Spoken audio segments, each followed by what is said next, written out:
Welcome, ladies and gentlemen, to this installment of Renegade Wrestling. I am your host, J.J. Williams.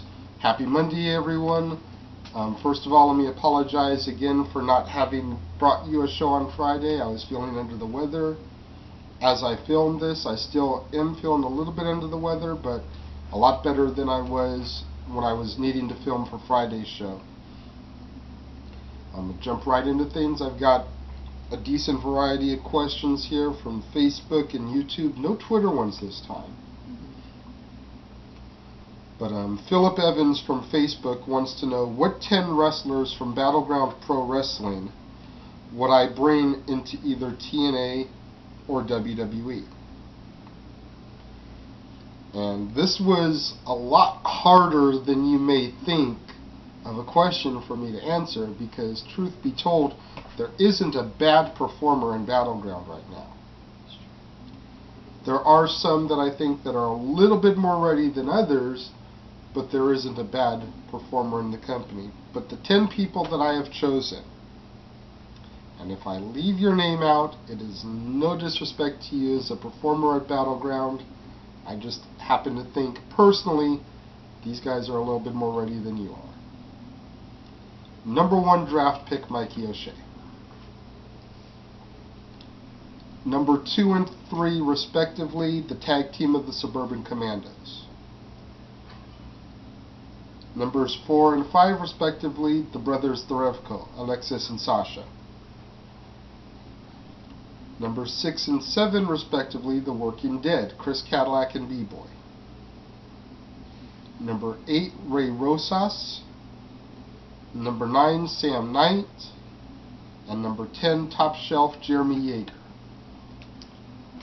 Those are the 10 people that I think that at this point in time, if they were signed by either WWE or TNA, sent to either FCW or OVW, or even in some cases brought straight to TV, would make the best impact and possibly have the most longevity. Shelly Conrad asks me, hey JJ, what is your top 10 independent wrestling feds? A couple of 10s here for some reason today. Shelly, number 1 has got to be Ring of Honor. They are arguably the number 1 indie fed in the country. Number 2, I'd have to go with PWG or Ring of Honor West Coast, as some people like to refer to it. Number 3, Battleground. And the only reason I put Battleground behind PWG is because PWG has the money to bring in the name caliber talent. I think if Battleground had the finances to be able to do that, then they would easily be behind Ring of Honor. 4th, FCW, Florida Championship Wrestling.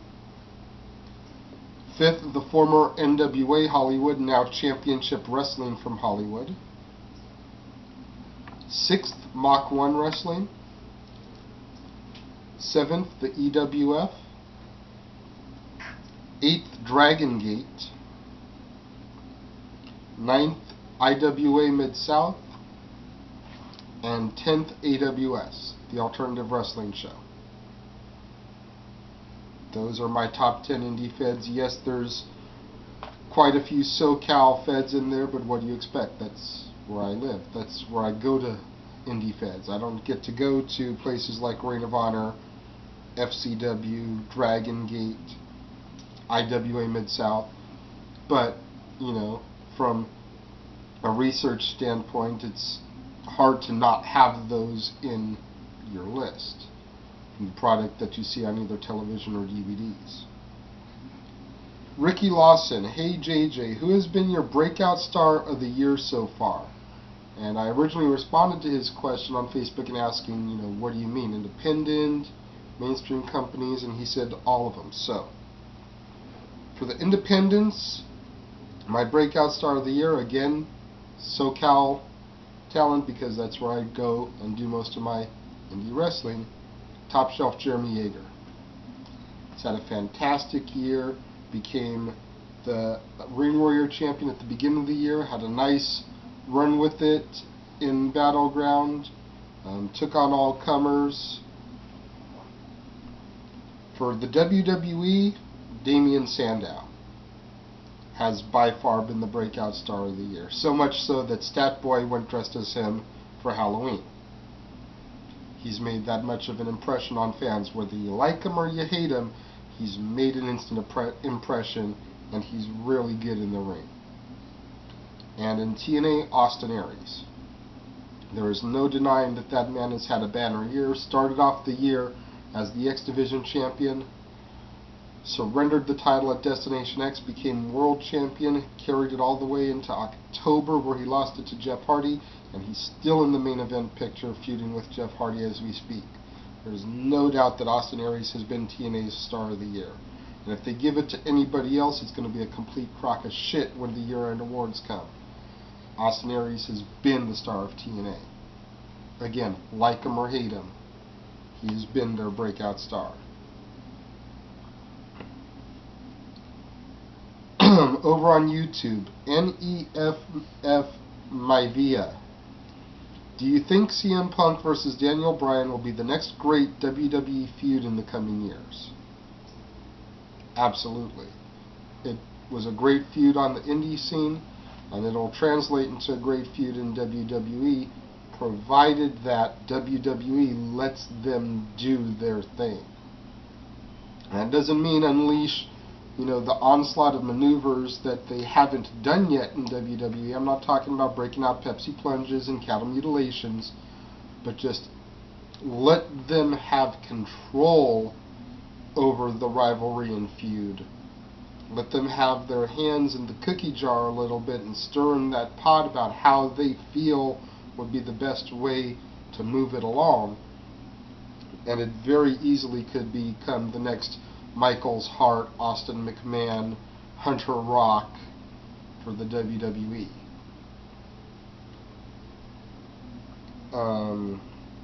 Bobby9839 says, "Hey JJ, if you had to exchange 3 TNA wrestlers with 3 WWE wrestlers, who would you swap and why?" Okay.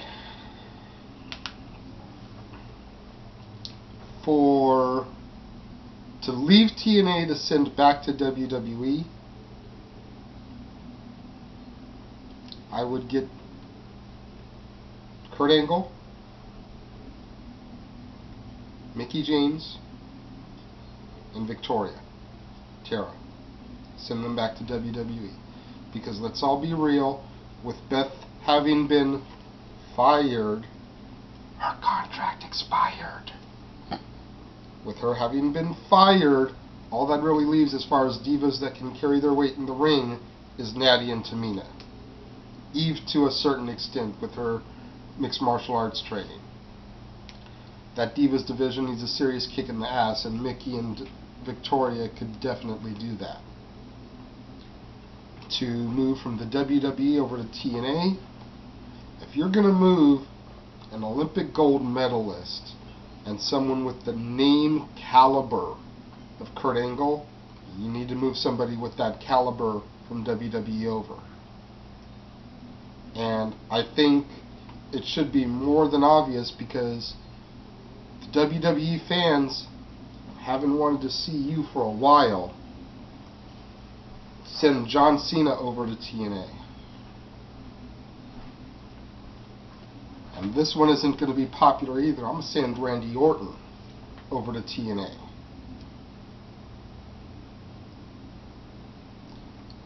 Third person I would move is I would send...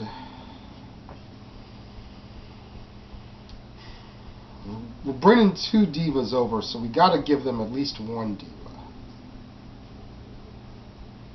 Get rid of Caitlin's ass. I'm sorry. She may have been able to do something in FCW, but as far as what I've been presented on my television screen, she ain't nothing but multicolored hair and big fake tits. Kick rocks, bitch.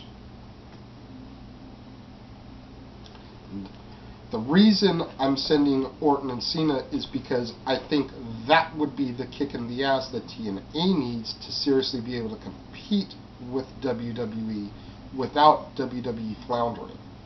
WWE's got enough guys in the wing that they could move up to take that spot. And with the name caliber of Cena and Orton over there on TNA, I think TNA could take it to the next level. Now granted, I've often sat here and bitched about how WWE cast-offs go to TNA and within a couple of months they're champion. But I think in this case it could help take TNA to that next plateau. What do y'all think?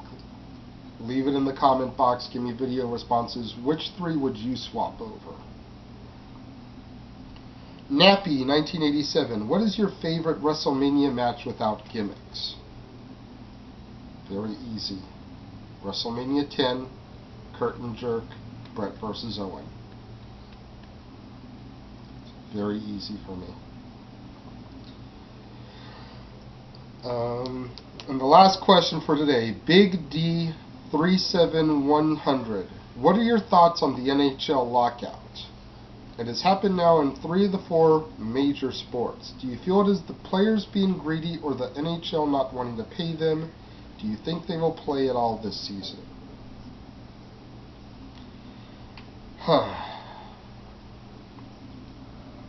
See, this is a big part of what I don't like about professional sports. And yes, I cater to hockey more than anything else, but all the players come off as too greedy.